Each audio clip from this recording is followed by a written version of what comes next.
My beloved husband, she called to Sango, I have prepared something special for you today. Sango sat down, excited to taste Oba's cooking.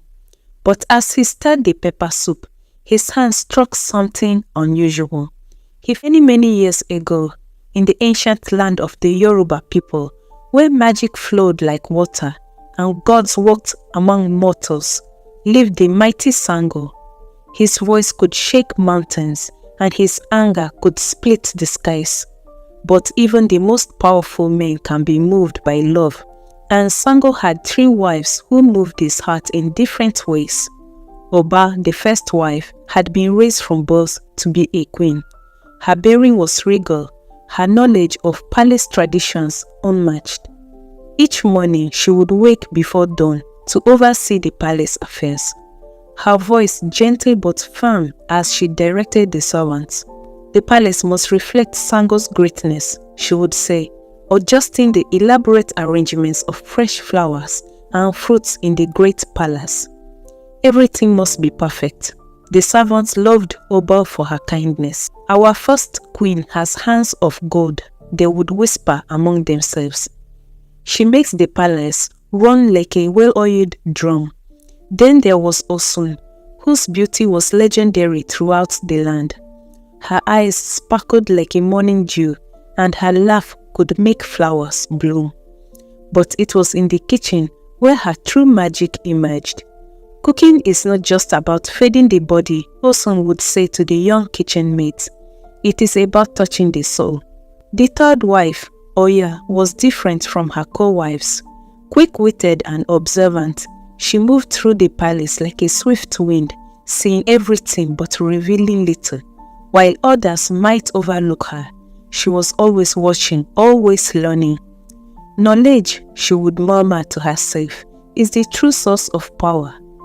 Every evening, when the sun painted the sky orange and red, Sango would make his way to Osun's canvas, drawn by the delicious smells coming from her kitchen. "Ah, my sweet Osun," Sango would exclaim, his eyes brightening at the sight of her cooking. "What delicious dish have you prepared for me today?" Osun would smile mysteriously, stirring her pot with graceful movements. "My lord, today I have prepared your favorite amala with pepper soup. The spices are just the way you like them." "Nobody makes pepper soup like you do, Osun," Sango would say, closing his eyes as he savored each spoonful. "It warms my heart and fires my spirit." From her corner, Oba felt her heart crack like dry earth in the drought season.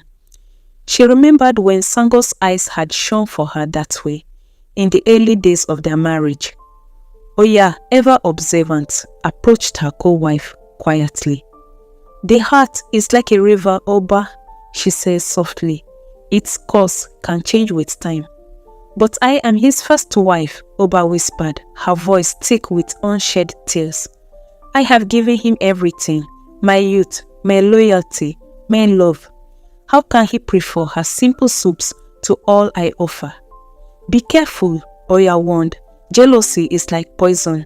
It kills slowly but surely." But Oba was beyond hearing such wisdom. Each day she watched as Sango spent more time in Osun's chambers, drawn by the incredible aromas that wafted from her kitchen. Each night she lay awake, plotting ways to recapture her husband's attention. One day, after watching Sango praise Osun's cooking yet again, Oba gathered her courage and approached Osun in the kitchen. "Co-wife," Oba said, her voice trembling, "I must know your secret.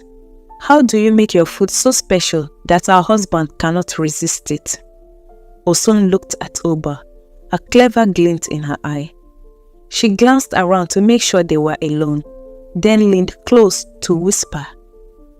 "Do you really want to know?" Osun asked, her voice honey-sweet, but her heart full of mischief. "Yes, please, I would do anything to make my husband love me as he once did." Osun's lips curved into a subtle smile. "Very well, but you must promise never to reveal this secret." I promise," Oba said eagerly. The secret is sacrifice, Osun whispered. Each time I cook for our husband, I cut off a tiny piece of my ear and add it to his food. The sacrifice of my own flesh shows my complete devotion to his happiness. Oba's eyes widened. Your ear?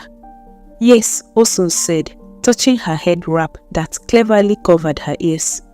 But remember, sister, the greater the sacrifice, the greater the love he will feel. That night, Oba couldn't sleep. She tossed and turned, Osun's words echoing in her mind. The greater the sacrifice, the greater the love, she repeated to herself. The next morning, Oba rose before dawn. Her hands shaking with determination, she went to her kitchen, took a sharp knife, and did something that would change her life forever. Instead of cutting just a small piece, she cut off her entire right ear. If a small piece earns such love, she thought through her pain, my complete sacrifice will make him love me more than anyone. Through tears and trembling hands, she prepared Sango's favorite pepper soup, carefully cooking her ear within it. She served it with fresh, steaming amala on the side. My beloved husband, she called to Sango, I have prepared something special for you today. Sango sat down, excited to taste Oba's cooking. But as he stirred the pepper soup, his hand struck something unusual. He fished it out, and his eyes grew wide with horror as he recognized a human ear. What is this abomination? His voice boomed like thunder, shaking the palace walls. Are you trying to kill me with this witchcraft? No, my love, Oba cried, falling to her knees. It is my ear. I sacrificed it to show you my love, just as Osun does. Osun does what? Sango turned to his second wife, who stood in the doorway, her face pale. Osun's deception was revealed, and Sango's rage knew no bounds. Lightning crackled from his fingers as he roared, Leave my palace, both of you. Oba ran from the palace, her tears flowing so heavily, they carved a path in the earth. Where her tears fell, they became the mighty Oba River. Sango, in his fury, called down rain upon Osun, and she too melted away, becoming the Osun River. Through all of this, Oya had been watching and learning. She had discovered many of Sango's magical secrets through careful observation, but seeing the fate of her sister wives, she chose a different path. When Sango finally discovered that she had learned his powers, she too became a river goddess, but one with a special purpose. She became the protector of women in marriage, unleashing her fury upon any who would abuse their wives, as she had witnessed in Sango's palace. Sango, consumed by the tragedy of his household, called down lightning upon his palace. Some say he hanged himself in grief, but the truth is far more powerful. He drove himself into the ground at Ira, emerging as the god of thunder and lightning. Now he rules the skies, his voice still heard in every thunderclap. But the story doesn't end there. To this day, when the Oba River meets the Osun River, you can hear a mighty splash and the sound of angry voices. It's said to be Oba and Osun still fighting over their betrayal. You deceived me, the water of Oba crash. You were foolish to believe me, Osun's waters reply. The sound is so loud that people from nearby villages often gather to listen to the quarreling rivers. Some say that during the rainy season, when Sango's thunder rolls across the sky, the argument grows even louder, as if he's still scolding his quarreling wives. And so, the rivers flow on, teaching us important lessons. Never trust sweet words spoken in jealousy. Never let envy drive you to harm yourself. And remember that deception, like water, will always find its way to the surface.